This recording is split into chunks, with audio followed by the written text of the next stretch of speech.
I love just the sudden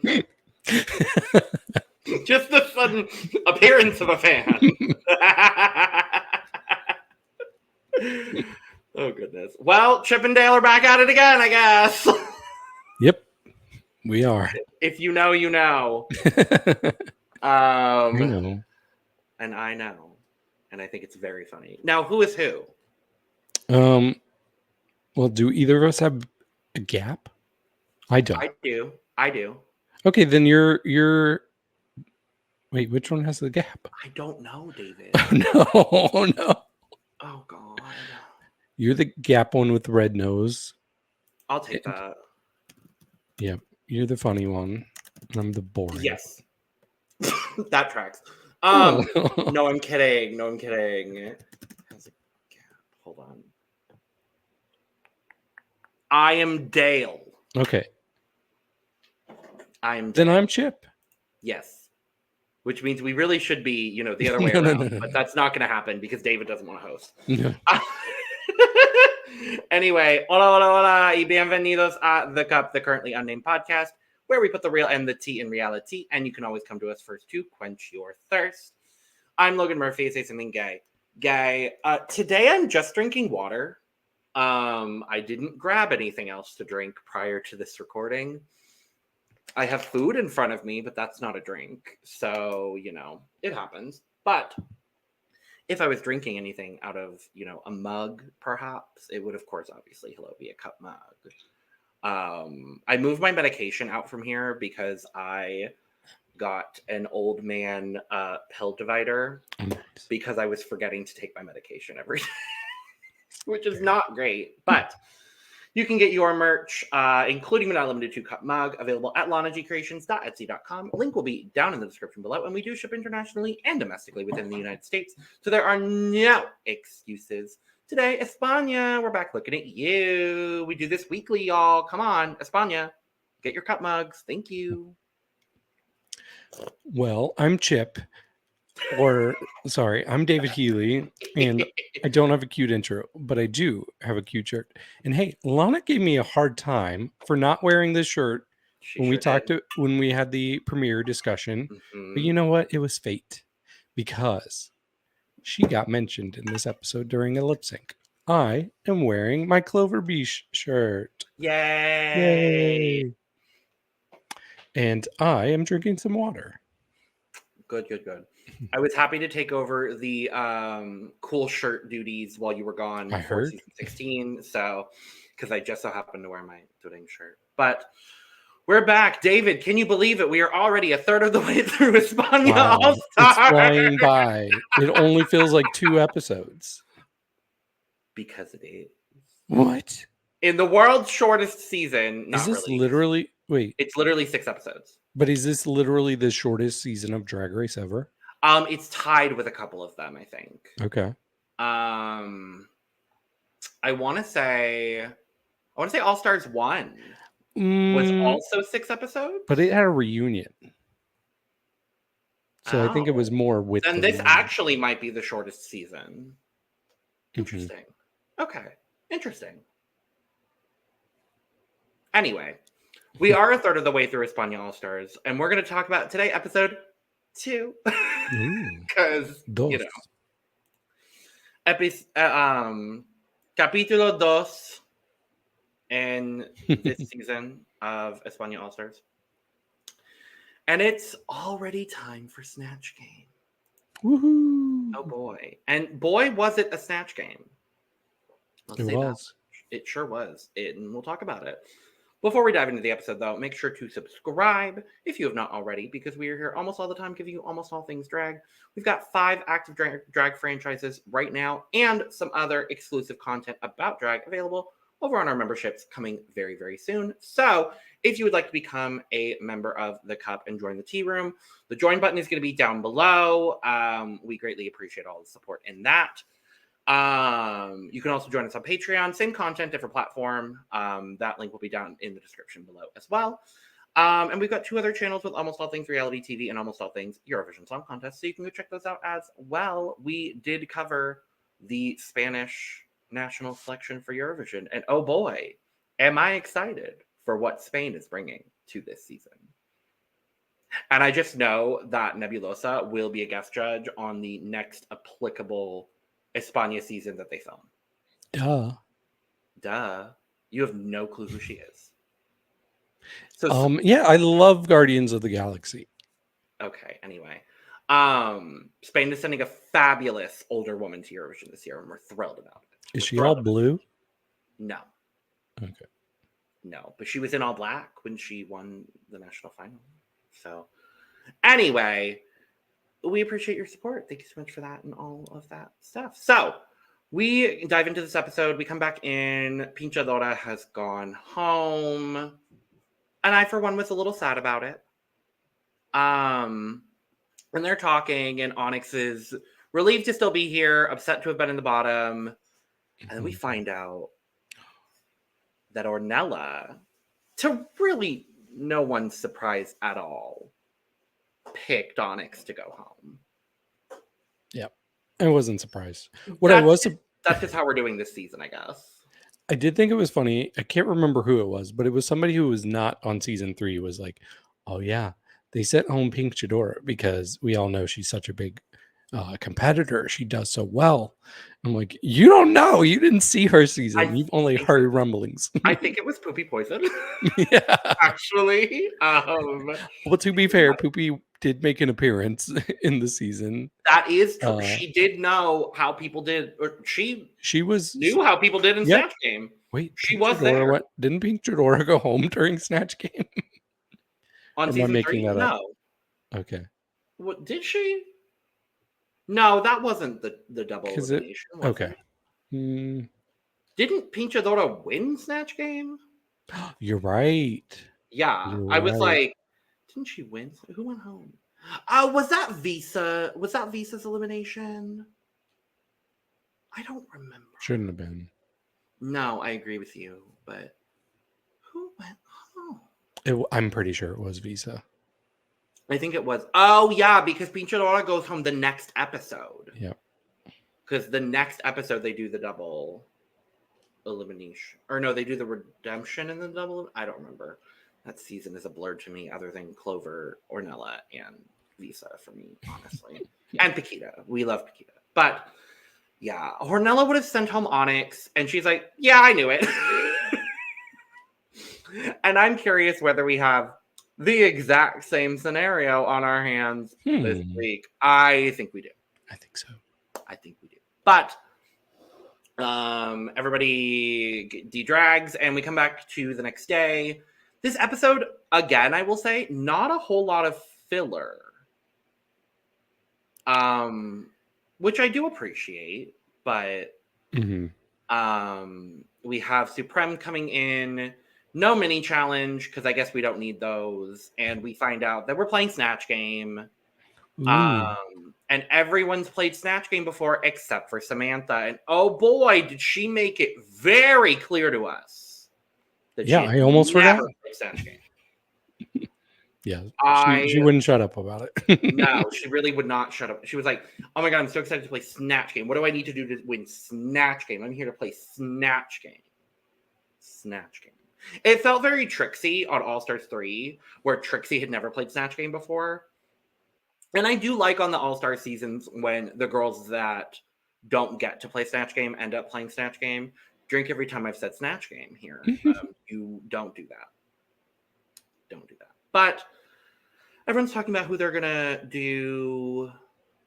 And it's a lot of, the person I'm doing is this kind of person. And I'm like, okay, this means nothing to me because I don't know these people. Mine's a little bit like Sagittaria. What? Okay. Yeah, literally didn't know a single person that they played. No, I didn't know a single. Except for, it wasn't there, and we'll talk about it. I didn't know who any of these people were. But I don't know about you. And it might just be the edit that we've been getting. Does Sagittaria feel checked out to you at all? I wouldn't say that. I feel like she feels like she's defeated already, but desperately trying to overcome that. I think I would agree with that. Because it feels like she came in episode 1, she was like, I'm just hoping to show personality. Because I feel like she's been holding this statement that was made in the finale by Carmen Farala over her head for like 3 years. And I'm like, girl, I need you to not do that anymore. Like, that's very self-destructive. And I think she came in thinking she was going to do so much better than she has so far. But it's very difficult to do well on this sort of season where there are so few challenges.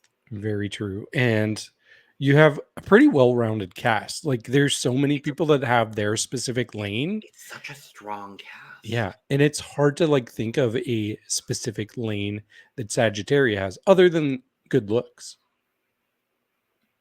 I think that comes back to like, yeah, we do know Sagittaria for her looks, but I don't know Sagittaria as a person all that much. Right. The main thing I think of when I think of Sagittaria is that I could see her balls when she tucked them that time. Yes. They were just protruding through her skin. And I'm like, I'm allowed to see that on TV? Apparently. This feels wrong. I remember Sagittaria lip syncing around Dovima Normie. That's honestly what I think of most and lip syncing next to Carmen Farala in the finale. And she is a good performer, and we saw that last week, but yeah, I don't know. But I didn't have anything else from the workroom stuff. So not at this point. There's stuff that comes up after Snatch Game. And I definitely want to talk about that stuff after Snatch Game. So let's go to Snatch Game. Snatch Game. I'm going to run through the characters. Again, like we both said, we don't know who these people are like in real life. So we're judging it a little bit more based on who had like the most complex character presentation. For me, it's who made me laugh a little bit. David probably didn't laugh at anybody because he normally doesn't. I thought overall, from what I understood of this Snatch Game, I thought it was an entertaining Snatch Game. And I thought some people had very fleshed out character portrayals that they were doing. Yeah, I agree. I wasn't bored. I honestly feel like the edit kind of did a few people a disservice because it just didn't show them that much. Oh, the edit made it very clear who was in the bottom two. And very clear who was going to be the winner of the episode, regardless of what happened in the lip sync. We'll talk about it. Well, we'll talk about it because I was kind of surprised somebody else wasn't down there. Oh, interesting. So we've got from top to bottom, left to right, we have Hornella as Jose Luis Moreno and Rockefeller, the puppet. Sethlas as Alice Gibaya, I believe is how you say that name. Pakita as Carmen de Marena. We have Sagittaria as Rosario Flores. Samantha Ballentines as Rafael. Because that's all I remember from that. It's Rafael. Pupi Poisson as Tamara Falco. Juriji as Aramis Fuster. And Onyx as Lorenzo Caprile. So, do we want to go through everybody or do we want to talk about overall performance? Because I don't care either way, really. Good question. I'm okay to like briefly touch on everybody. I think that, yeah. Okay, I'm okay with that. Let's start with Hornella. Okay. In the hot seat, I remember Hornella doing very, very well in her original Snatch Game. I gotta be honest, I don't think this was all that bad. No, I agree. In fact, I did like immediately after the Snatch Game, I went ahead and did a rough ranking based on how entertained I was by everybody. And Hornella was in my top 3. I think it was, for me, honestly, I think there was a very clear 4 that did well. And I will go ahead and say it was the top 3 that was named in this episode and Hornella for me. Okay. Interesting. Okay. I thought the character, again, I don't know the character. I got charisma from the character she was presenting, so I can tell that about probably the guy has a lot of charisma going on. And please, everyone in the comments, let us know who these people are and whether these Snatch Games were actually accurate, because I would like to know that personally. But I thought the jokes were there, the puppet was there, and pretty good. Like, yeah. I wasn't mad at it. Yeah, I like the idea of having the puppet there. Also, I want to talk about how crazy that makeup transformation was. Like, she legit Incredible. looks like an old man. Like, Incredible. I was so impressed with that. But what I've noticed about Ornella and her two different Snatch games Mhm. is she loves to have somebody to play off of. And I think she really thrives when she's playing off of somebody. We saw it in her first season with Vanya, and here we saw it with Sethlas, and it worked for me both times. Yeah, she was my third overall. Okay. Let's move to Sethlas then, because I don't know who this character is. I got who the character was. Mm-hmm. This like nerdy, like I'm gonna use the powers of magic and anime and that sort of vibe. That's what I got from the character. I thought it was a pretty decent job. I wasn't all that upset at it. I don't know that I would have had Sethlas in the top personally, but again, I don't know these characters all that well to make a fully informed decision on that. Mm-hmm. But I think I was a little bit more entertained by a couple of other people in this Snatch Game. That's fair. Yeah, I thought Sethlas was doing okay, like to start. And I noticed she was repeating a few of the same jokes, like holding up the toy and being like, whatever. The shield, whatever it was. Yeah. Yeah. But there was one moment where everything changed. And that was when I was like, wait, are you taking off your ball cap? Don't do that. Don't do that. Right. And then she pulled out this glitter and started throwing it. And I'm like, okay, I don't get it, but I'm here for it. And it's entertaining me. So I actually would have had Sethlas as number 2. Okay. I think I would have had her as number 4. Okay. Again, not bad by any means, but I wanted a little bit more complexity in the character. I think that's what I was looking for. But let's move to Pakita, who I thought, honestly, wasn't bad. She could have been in the bottom 3, and I would have understood it. Yeah, I mean, I'll just say, like, anybody that was not in my top 3, like, they were kind of so what to me, and she was not in my top 3. She was number 4 for me. But that's not saying much because I don't remember much that she did. I think what I did appreciate was her transformation here, because I could not recognize her. And then there was a moment where she was giving mouth to mouth. So like there were a few things that I remembered about her, but overall it was not that big of a standout. Yeah. She had the whole moment with the woman who was playing Snatch Game. And I was like, oh, that's like a moment. And I was like, oh, okay, sure. I wish I could give a more informed opinion on all of these. I'm gonna be honest. It's really difficult on Snatch Games where I just don't know people. Right. And speaking of not knowing people, Sagittaria just A, faded for me. B, they showed what? 2 jokes? This Snatch Game was 30 minutes long and they showed 2 jokes from Sagittaria. That was it. Okay. Pretty much. Yeah. I think one of the problems I had with her was that there was such a buildup at the beginning. Like she had her back towards the camera and it was like, oh, what is she going to do? What is she going to do? Because the whole intro, like you did not see her face and there was just so much anticipation. And then when she turned around, I was like, okay, I don't get it. I don't get what was I waiting for? Why couldn't you have been facing us the whole time? And please let me know in the comments if there was something there. But yeah, there was not much that stood out for her. I still would have had her above 2 people. She was number 6 for me. Okay. Oh, I can tell exactly who you have in your bottom 2, and we're going to disagree wholeheartedly. Let's move to Samantha.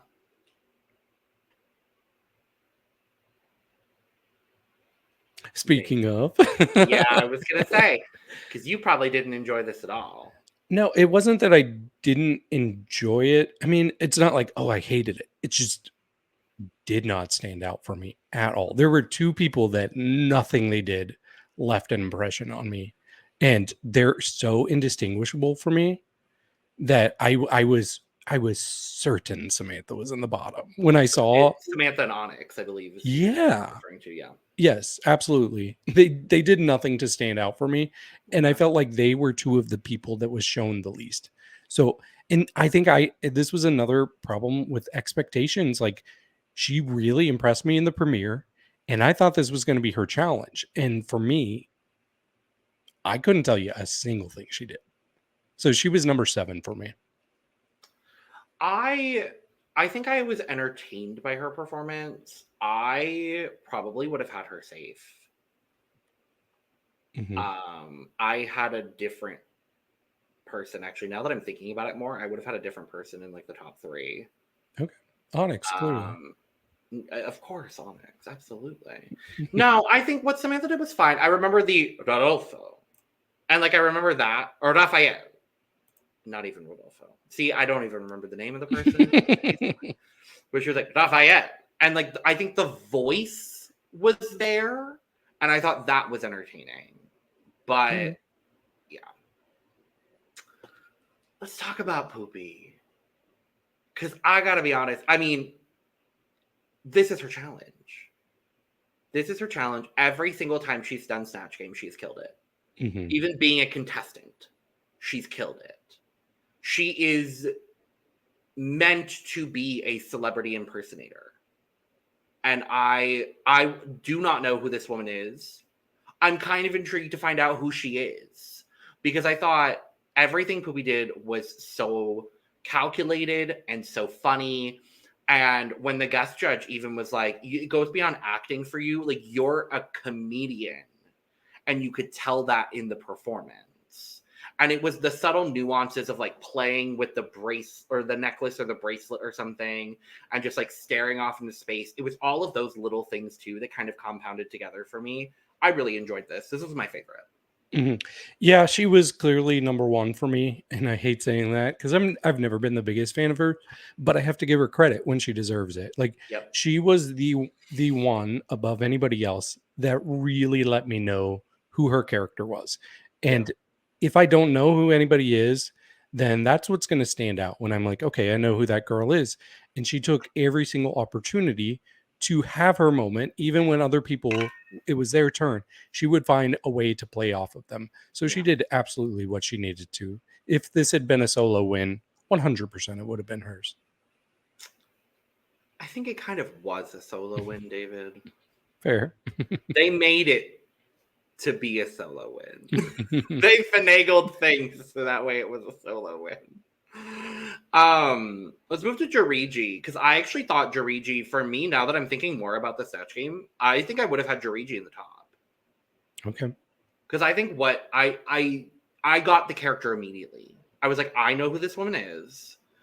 I think she had a very understated performance, and then the shaving head gag I think was very, very good, kind of devolving into this like quote unquote drug addicted person, just like, I need a Coca-Cola. I need a Coca-Cola. Like, I remember that from her. And I think her and Pupi did a very good job at playing off of each other. And when they both switched into English at one point, I was just like, this is incredible. And I'm a little surprised that Juriji didn't get her flowers for this. I'm gonna be honest. Well, I thought Juriji was pretty safe personally. I do think she was another one that had a really good transformation because it took me a second. I was like, is that Juriji? That's got to be Juriji because nobody else is. But there was not a lot that stood out as far as the character goes to me until she took off her wig, which I was like, why are you doing this? And then she started shaving her head. But for me, like, not knowing the character, I'm very curious if that is in character for them. Because for me, what that read as is, let me do something for shock value to increase my chances of being recognized here. So if it actually does fit this person, then I would absolutely respect that. If not, then it just felt a little desperate. I will say, going through her Instagram very, very quickly, I'm not even clicking on posts. I'm just looking at the Instagram. It fits the character. Okay. Like, it fits the character. Mm-hmm. She seems like one of those kinds of women. Mm-hmm. So Okay. it tracks for me. I think I see it. But what I didn't see much of was Miss Onyx Unleashed. Oh, Ulysses? Unleashed. I'm like, they still can't get her fucking name right. But Onyx also says unleashed. She's not leased. She does not have a home. She is not leased a home. No. She didn't lease a spot in this Snatch Game either, because it was not that great, Diva. Yeah, so this is interesting because I gave my rankings. So far, you've heard me rank everybody 1 through 7. So by default, that leaves Onyx at number 8. I almost want to put NA by Onyx because it feels like they did not show Onyx hardly at all. I kept waiting. I was like, wait, when are they going to show Onyx? Now, I do think the makeup is really, really, really good. Like, this is, I don't know, one of the like best masculine presenting characters I've seen in a Snatch Game. But as far as like the character, I know nothing about them. I couldn't tell you a single joke. I couldn't tell you a single line because it just felt like they didn't show Onyx. Maybe that was helping Onyx by not showing us any flopping there. I don't know. What I remember is that she had answers to the questions. Like, there was one where she was like, oh, I think she was talking about Pupi's character specifically and going, oh, she's talked for so long that I tailored an entire suit in that time. Okay. And like, I remember that she had a sewing machine on her thing. I believe this man is like a very professional tailor, if I know, or designer. I think that's kind of the vibe it was going. I think the character impersonation was there. I just don't think it was funny. Yeah.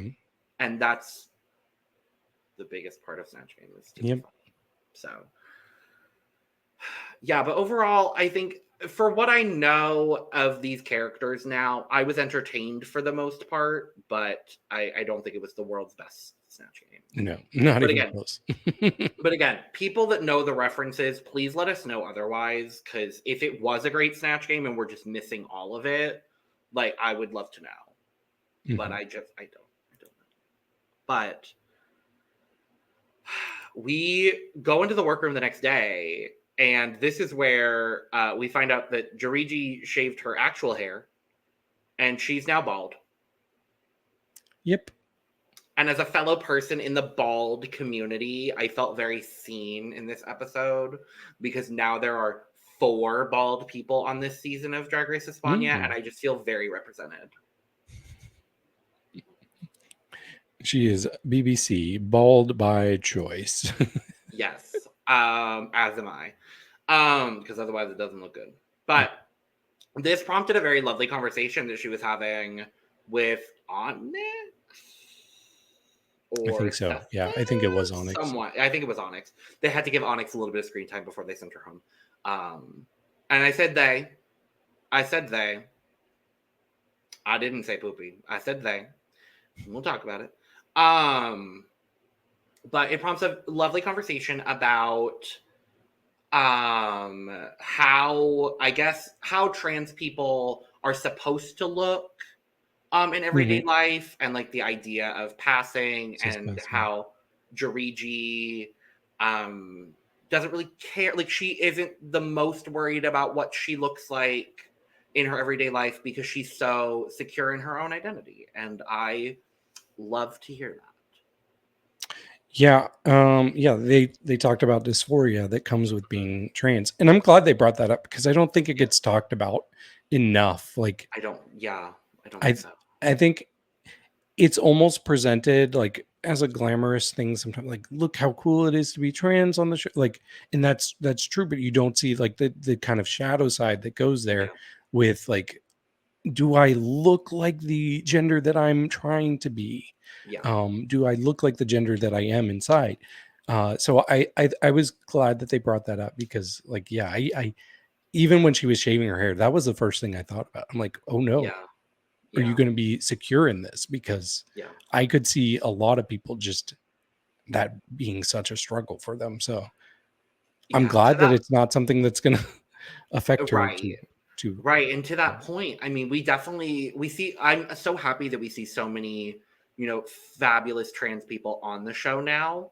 Mm-hmm. And we don't, like you said, we don't get a whole lot of conversations about dysphoria. I think the only one I can remember distinctly is when Sasha Colby played the Carl character in the Rusical on season 15. And I don't think, from what I remember, I don't think she was experiencing it, but she definitely talked about it.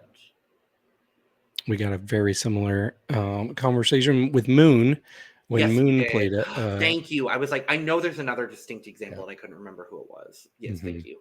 Yeah, because Moon had that exact same thing, same scenario in a Rusical. Yep. So I'm happy that we're talking about gender dysphoria, because it's something that a lot of people across the trans spectrum and the spectrum of gender identity that we have, it's a thing that a lot of people deal with. Yeah. So I was very happy to see this represented in this situation. And I love Juriji, and I hope Juriji can get her flowers in the next couple of episodes, because there's only 3 more competitive episodes.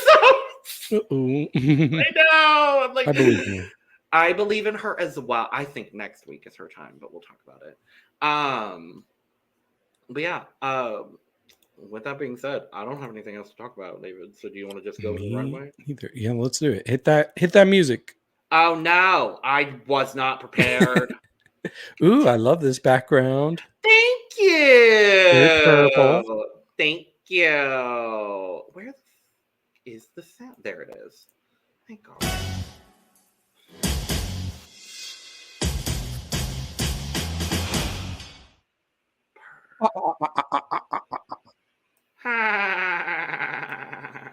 I'm great.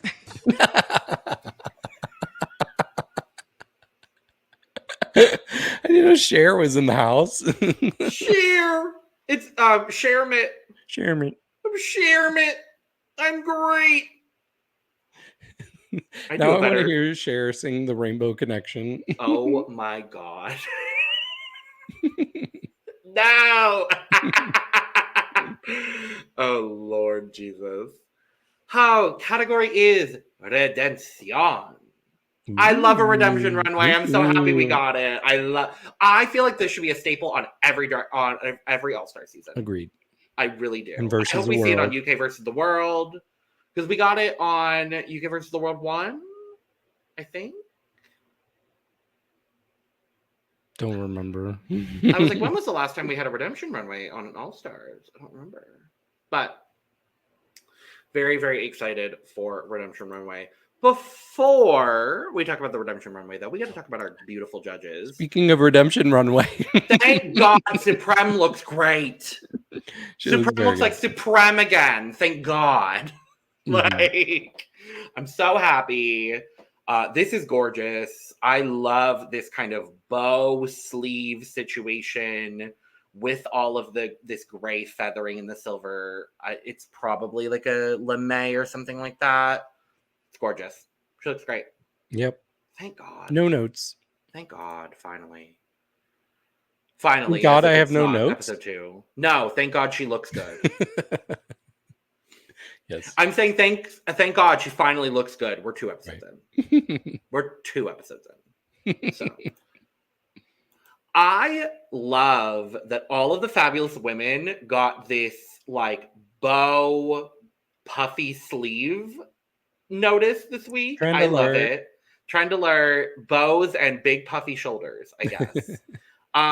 With guest judge Silvia Abril, who's a very famous actress in Spain. I knew who she was. I couldn't tell you the context of why I knew who she was, but I think her and Anna Locking look gorgeous. For sure. I love this on Anna with all the cutouts and then this kind of like bandeau black top underneath with the strap. I like the blue tights. She kind of looks like a Couture Flintstones character. Yes, I would absolutely agree with that. They both kind of do. They do. In a weird way. Yeah. I was like, they both kind of look like Couture, high fashion Flintstones. Sure. Yeah, I'll go with that. And I have to say, oh, there's a. I, Oh no! oh Jesus Christ! No. Okay, we're moving on. We're moving on. I was gonna say the men look good, but Yeah. First up, and I'm thankful that I also have the original look. Thank you, Drag Zone. First up, we have Sethlas on the Redemption Runway redoing the Beasts Runway from season 2. Winner, best of the night. Oh yeah, we're ripping that Band-Aid off quickly. I really love this. Well, she was first on the runway, so they're not in order, but I had to make sure this was first. And that first look didn't really need redemption, but she sure redeemed it anyways. I was thinking about it. I was like, what look did she need to redeem? Right. The only other look, because I think this was a good choice, and obviously, hey, the recreation is gorgeous. I think the only other look I think she could have redone was the Rafaela Cara one that she went home in. Okay. Because that was on the more simple side for Sethlas, but I think this is a much better choice. True. Yeah, I thought this was super cool. Like, especially she comes out as the wolf. Like, even the way it was moving just felt like really like creature-like and mechanical. And then she had such a cool transformation. I think she looks stunning here, dripping in gold and jewels. I love seeing her in a wig. I mean, I know that she's bald most of the time, but she looks so dang good in this wig. And there's so many details here, like even the wolf teeth as like the clip there right in the front. I think that's a really cool touch. My only nitpick is maybe like the face of the wolf looks a little like masky and not realistic, but that's such a small nitpick here. I mean, when the garment is made as well as this one is, I don't have any notes really. I love when she was like going for the transformation, when the judges were like, "Oh my God, she has cramps." I died. I thought that was so funny. But yeah, this is impeccable in every possible way. I love this gold rib cage piece that she's got here. I love that the original idea was that the wolf was eating her, and then now it's the wolf and she's emerging from the wolf. I think it's a really nice recreation of it. I like where the skirt is cut. I love what's happening on the shoulders. I think overall it's a very, very good look. For sure. Yeah. The best of the night, for sure. Your score, David? 97. Duh.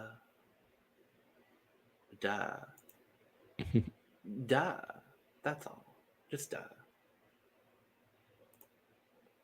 Next up, Pakita doing a redemption of the Palooka Palooza from season 3, because that's where she's from.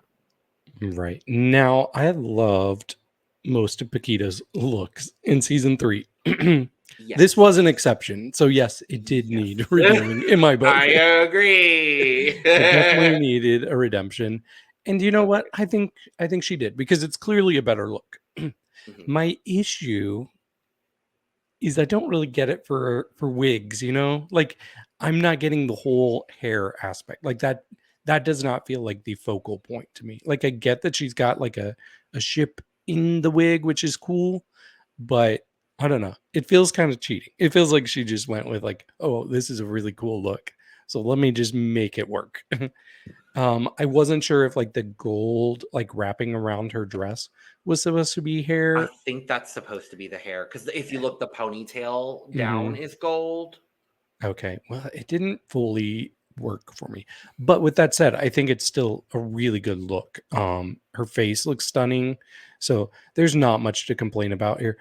I just kind of wish that these season 3 girls had more of a gap, because this was filmed way too close together. Yeah. I would have loved to see her at least have a year in between filming. I agree. Yeah, I have some similar critique for that, for sure. I think it's less a recreation of the look she had originally and more a reattempt at the category, it seems like. And I'm not mad at that necessarily. It is redemption, so it's left open to interpretation, I guess. For me, I like the ship in the wig. I think the actual wig on her head is very nice. I don't know why it goes from black to brown hair to blonde, but like whatever. We love an ombre, right? I guess, but and then there's also white in the wig. I'm very confused by this. I think the skirt is lovely though. I wish there were a couple more layers of the fabric on it though, because I don't know that I love seeing the cage. Unless that was intentional. I'm so confused by this look. The detailing is good. She looks fine. Yeah. I'm so confused by this, David. I don't know. But scores. 82. I gave her a 78. Okay. I don't know. I'm confused and I would like to move on. Now, okay. Next up is Samantha Ballentines, and to avoid being copyright claimed for this video, I have covered all of the parts of her face and her tits. Yes.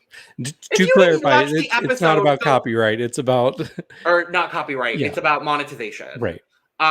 Thank you. I was like, the words are not working for me tonight. It's about monetization purposes. We would like to keep our videos monetized because it helps us out. So she's redoing the Beasts runway, just like Sethlas did. Or Dia de la Bestia or Monster. It was Monster, not Beast. And I've covered all of the parts where we see her face as it is. And if you didn't watch the episode and you're just watching this review, I would say go watch the episode, but also you could just go see this on Instagram. It's all over Instagram. So, do with that what you will. Mm-hmm. Yeah.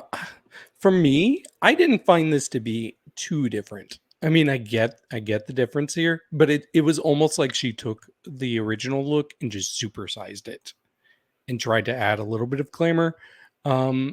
I don't think it was much better. It was a little bit better. But for me, I was more just kind of confused. Like the whole face element was very similar to what she had done the first time. But this time she's got really big boobs. And for some reason, she decides to expose the boobs. And it was like, why are we doing this? Like, did you not get the whole story? I guess not. The original look was this like person who has done so much plastic surgery that they like ripped their face off. Mm-hmm. And the reimagined one it's just a step beyond that, where like the lips are bigger, there's more work done in the face, the tits are bigger, like that's the whole point of it. Okay, yeah, I did get that part. I just didn't know why she had to expose the boobs. Like, why take them out? But to show the exaggeration from the original one. She wouldn't be Samantha Ballentine if she did not take off some clothing. So. Hey, but this is the first time she's done it this season, David. I know we're 2 episodes in. It's the first time she's done it, okay? True. Let her have it. This is her brand. Yes. I got it. Because, I mean, I would say this is a much, much improved look. Okay. The original look is a hospital gown. That's true, yeah. This is not a hospital gown. This is a very well-constructed coat and a very nice pair of pants. And I think it's a big step up from where she was on season 2. I don't hate it. I have a pretty good score for it. 40. No, I'm kidding. But I thought it was really well improved. This was one of my favorite looks of the night. Like, Sethlas is obviously number 1. This one's up there. It's not close to that necessarily, but I do still think it was one of the better looks for me on this evening. Okay. It's actually my lowest score of the night. I'm really not surprised by that in the slightest. Mm-hmm. There are 2 people on this season that I just think, regardless of what you do, you are just not going to enjoy those. That is not true. She was my favorite last time. Hey, you're going to give them their props when they are due, which you have done, and I appreciate you for that. Mm-hmm. But there are 2 people here with aesthetics that you just don't like. And therefore, you're probably they are probably the two lowest scores of the night for you. No. You might be surprised. I'm genuinely kind of surprised by that. One is third from the bottom. I cannot stand you. But a good score. Scores. 71. Thank you. And that's my lowest score of the night, so not too bad. Okay. I gave her an 86 because I think there's a serious improvement in look. So. Next up, Juriji, who is redeeming the future runway from the time ball, I believe it was on season 2. It's when they did past, present, and future. And this was her future look. Yeah, I think this was significantly better. Like, this might have been the biggest improvement of any of them, honestly. It was way up there for me. I love the whole sparks coming out of her boobs. I thought that was a very cool touch. It just felt like a very powerful look, which was great considering the conversation she had just had in the workroom. Like, it just felt like an empowering moment for her. So yeah, I thought this was really, really, really good. This was probably my second favorite of the night. I think I might agree with that, actually. Yeah, I think the wig here is gorgeous. Her makeup is always incredible. I love that she's taken it from this like silver moment that she had. Oh, this was a design look, wasn't it? I think this was it was the ball where the past and the present that she brought with, and then the future they had to make. I believe it was what it was. Regardless, I think it's really, really good. Mm-hmm. And those earrings. The earrings are great. I love that she went from a silver sort of palette to a bronze palette. I think that's really, really nice. Sparks coming out of the tits. I mean, hello. Hello. I am a big fan. And I think she looks incredible. Yeah, I think this would be my second favorite of the night. Nice. Scores. It is an 88. I gave her a 92. Okay. Next up, Sagittaria, who is recreating the Night of 1,000 Rosalias look from season 1. You know, this is another one that's just really, really good. I like this. So I kind of have like a tie for third and fourth. They're the same score, so I don't know which one I like better, but this is in that area of like I'm not sure which one I like better. Just the colors I think look really cool. It's got like a more obvious biker angle to it. I like what she did with her hair. Her makeup is so good. I hope she lasts all the way to the end because I need to see some good Sagittaria looks all season long. Right. I mean, we're gonna get a lot of good looks. Next week, which I'm very excited about. Very excited about it. So, I think this was a major improvement. I really, really enjoy this from Sagittaria. I like what's happening with the wig. I think it's, it's understated, but I like what's happening with the detail here. I love this big red shoulder she's got. Mm-hmm. I love that she also said this was kind of a duality in being a redemption or a reimagining of what Sagittaria is now, as well as a reimagining of who Rosalia is now. And I like that she kind of took that perspective with it. I think all the straps going on is really cool. The star over the swatcha, I think, is a very good touch. I love all the color blocking that's happening here. It's a very, very, very good look from Sagittaria. Mm-hmm. Score. I gave her an 87. I gave her an 88. Nice. Yeah. We're a little bit more on par. We are. Next up, Onyx Unleashed, not to be confused with Onyx Unleashed, not to be confused with Onyx Unleashed, doing the Spanish doll runway from season 2. Mm-hmm. Okay, this was the other one. This was the other one that was like right on par there with Sagittaria for me. I really like this. I do too. It's like if you took Barbie but like made her kind of a robot. Which this is Barbie if she was a transformer. There you go. Exactly. Like that's what I got from it. No, that makes sense too. Yeah, I thought this was a very strong improvement. And yeah, once again, it's like a pretty look from her too. I do wish we had seen some sort of like monster look from, like a legit monster look from her. But this is still super cool. I get it completely. When I see this, I'm like, okay, that's a toy that should be made and should be played with by little boys and girls and anything in between. Right. Yeah, I really enjoy this. This was my third favorite of the night. I think it was a very, very solid look. I like that she reimagined this whole concept as this like robot situation. I really, really enjoy that. I think the makeup here is great. I like that it's still got like kind of sort of the same wig as the original, just to ground it a little bit in what was happening in the original look. But this is the Ulysses version of that original doll look. So I was very, very happy with this from Onyx. Yeah. Same look, same challenge theme. What could go wrong? Everything. Everything could go wrong, David. Scores. 87. I gave her a 90. Next up, Pupi Poisson, who is redeeming.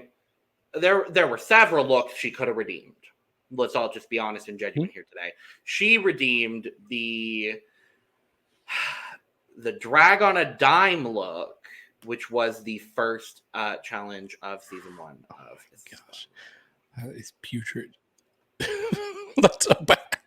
And I think the recreation is actually really good. I really liked it. Is this who you were talking about when you said there's two people? Yes. Yes. This was a third from the bottom for me, which is not a bad thing in this case, because I do like this. I think this is very cute. Like, this is like miles, leaps and bounds. This is the biggest improvement we've ever seen on Drag Race, maybe. I like the colors. I think the material is really cool too. Like, it's not your conventional like material. It's not a fabric. It's like I think it's similar to what the earring is. Are they like just perler kind of little beads, but giant? Maybe. I think so. Either way, it looks if that really cool. whole thing is made out of giant perler beads, I would be so impressed. Yeah. I mean, I am impressed. Regardless, I think the textile is wonderful. Yeah. It's just hard to compete with some of these other looks, though. Like, this is very cute, very good. There's just tough competition. Yeah, I really enjoyed this from her. Whatever is happening with this textile, I'm a really big fan of. I think that's spectacular. I think the hair is gorgeous. I think this might be the single best thing Pupi Poisson has ever worn on Drag Race. Hey, you said that last week. I know, and I keep upping the bar because she really. Hey, I'm happy that she said she came back with an improved aesthetic, and I'm happy to see, and I'm happy to say that I see it, and I'm happy about that. Because that's really all she had holding her back in season 1. Whatever's happening with this textile is gorgeous. I love the pink and the purple with the yellow accenting. All the ducks, the duck on the heel, the duck on the purse, the ducks on the purse. I really enjoyed that. Overall, I think it's a very successful look for Pupi Poisson. For sure. Scores. 80. I gave her an 88. Ooh.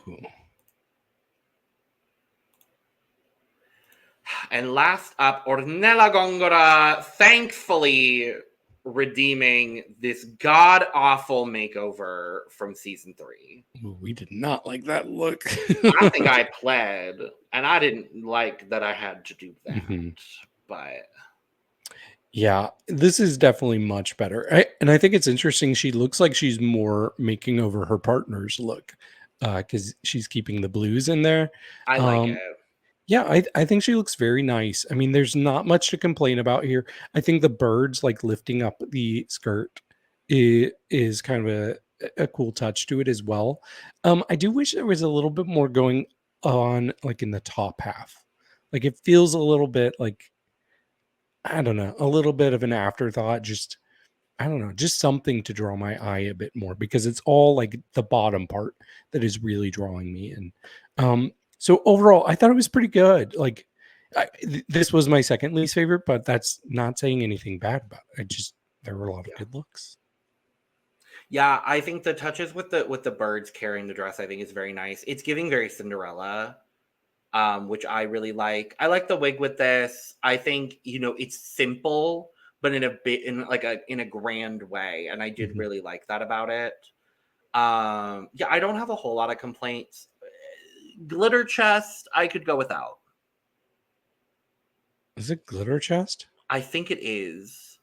Oh, I mean, besides the necklace?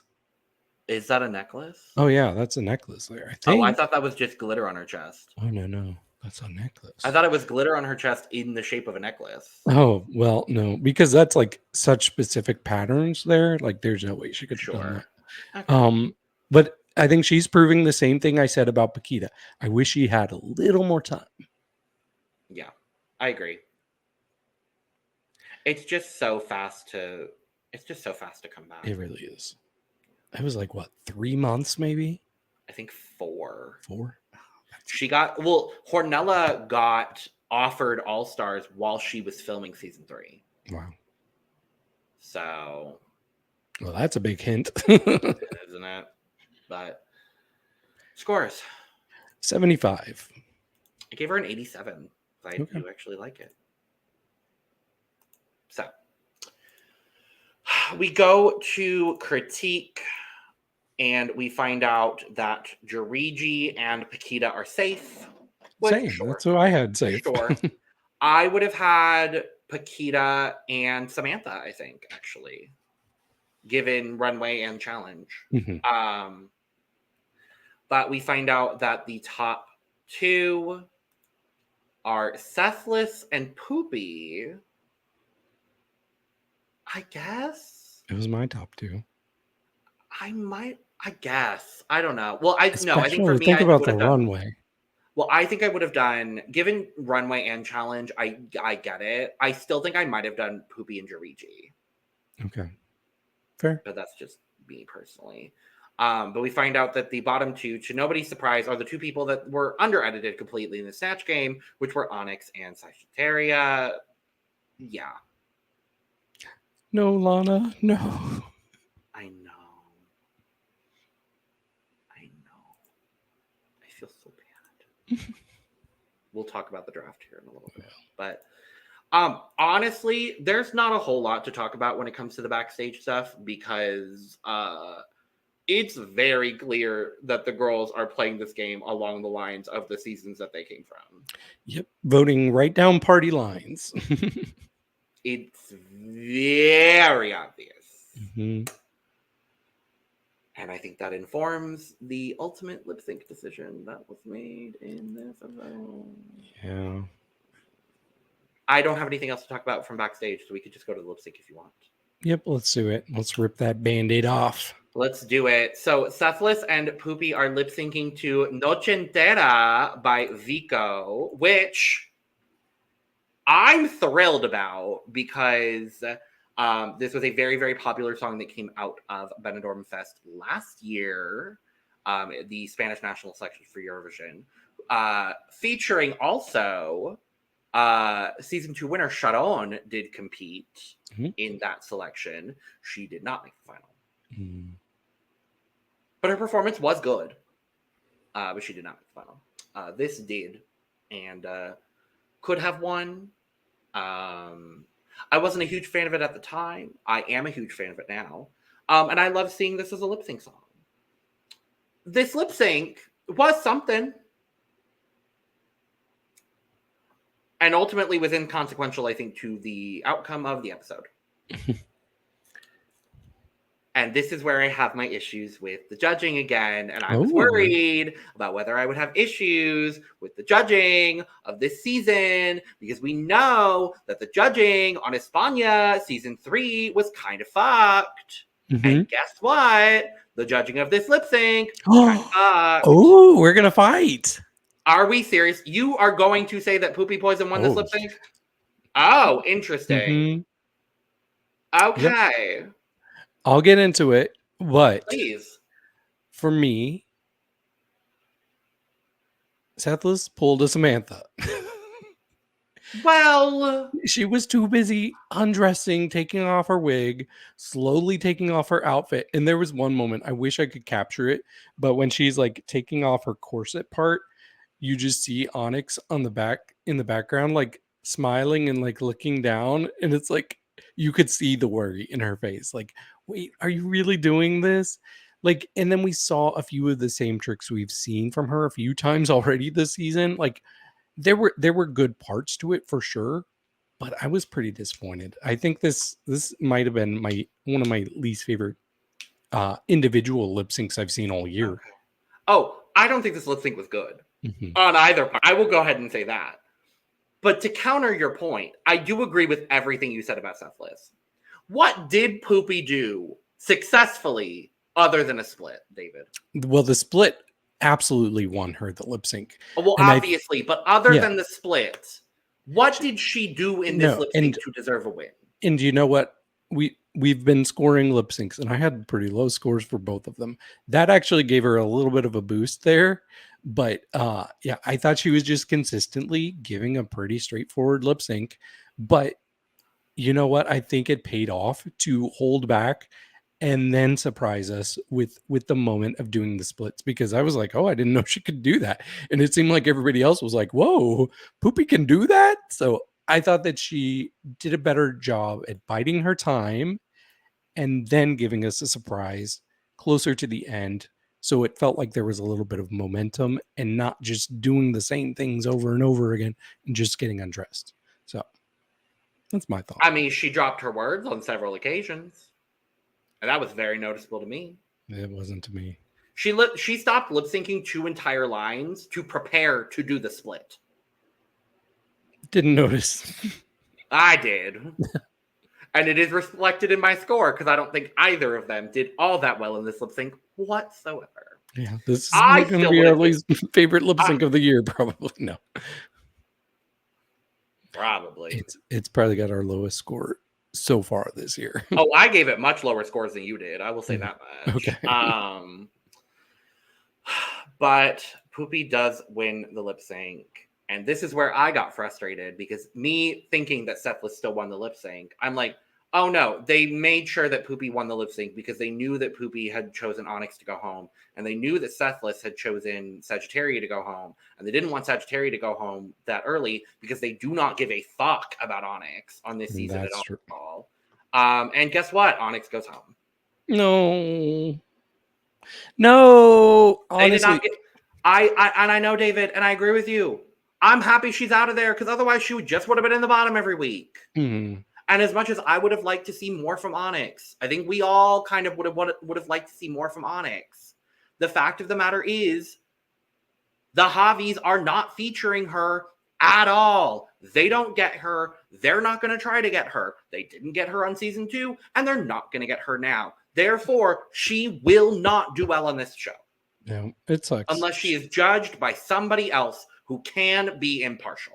Come on, Mexico versus the world. Please.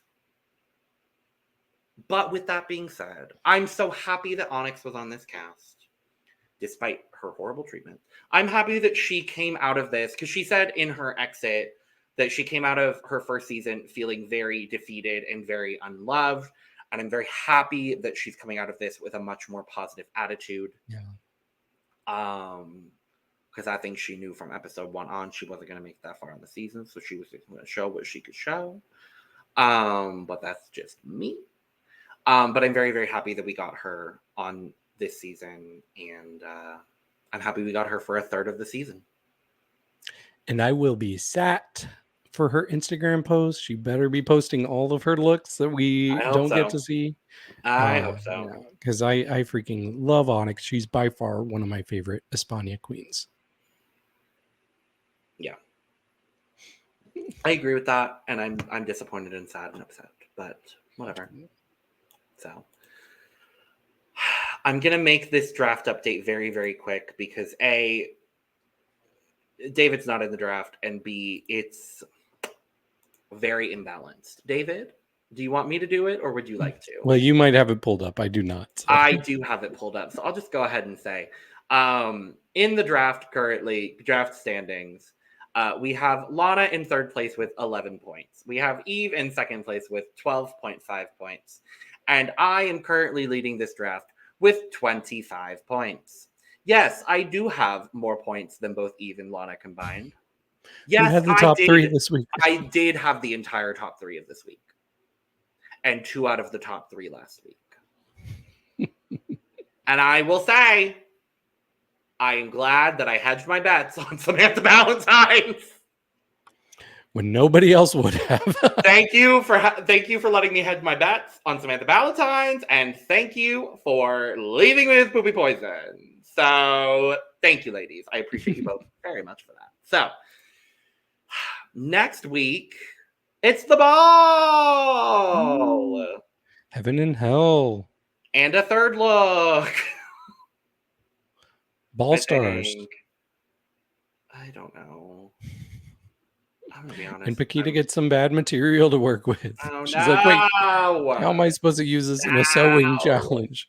And this is Sethlas' one Achilles heel because she can't sew. I mean, we did see Pupi's look from a design challenge, though.